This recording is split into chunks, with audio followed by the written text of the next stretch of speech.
میں جب طالب علم تھا مدینہ منورہ میں تو 1 سال کی پوری چھٹیاں میں نے جماعت میں لگائیں، تقریباً 3-4 مہینے کی چھٹی، 3-3.5 مہینے کی جماعت میں وقت لگا کر جب واپس آیا تو شیخ المشائخ قطب الاقطاب ولیوں کے سردار شیخ الحدیث حضرت معاذ زکریا صاحب رحمۃ اللہ علیہ وہی مدینے میں تھے، اور بہت میں ان کی حاضر ہوا کرتا تھا، بہت شفقت کرتے تھے، بے پناہ توجہ تھی، حضرت والد صاحب کی وجہ سے تھی۔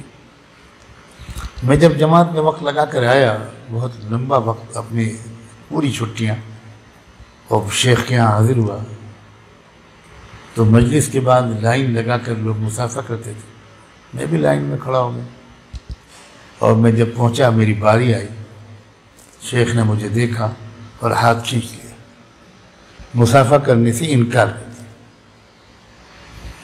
کہا یہاں کیا لیا ہے، تو حضرت جی ہو گیا، جا تبلیغ ہو جا۔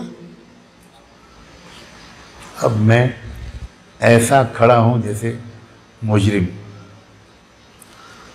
بالکل شیخ نے مسافہ نہیں کیا۔ مجھے اپنی غلطی کا احساس ہوا، میں تو سمجھ رہا تھا حضرت شیخ بہت خوش ہوں گے، الٹی ڈانٹ پڑ گئی۔ میں تو شیخ کے قدموں پہ گر پڑا، بہت رویا۔ اس کے بعد شیخ نے بہت پیار کیا اور کہا کہ پیارے، تیری اصلاح اپنے باپ کی پٹی سے لگے رہنے میں ہے، تو مجھ سے پوچھتا تو میں کبھی تجھے جماعت میں جانے دے دیتا۔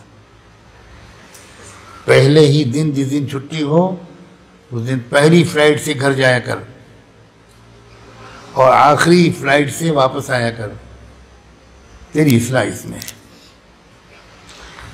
اب یہ ہے مرد دانا، مرد حکیم، ورنہ جماعت میں جانے سے بہتر بھی کوئی عمل ہے۔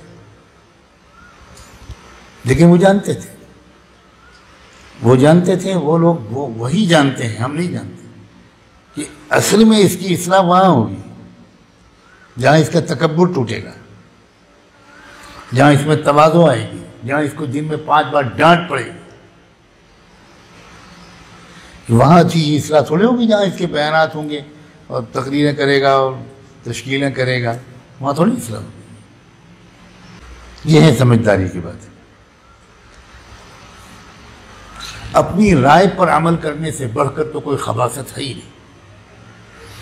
اعجاب کل ذی رأی برأیہ، اکثر لوگ اپنی رائے پر اصرار کرتے ہیں، نہ باپ کی مانتے ہیں، نہ ماں کی مانتے ہیں، نہ استاد کی، نہ شیخ کی۔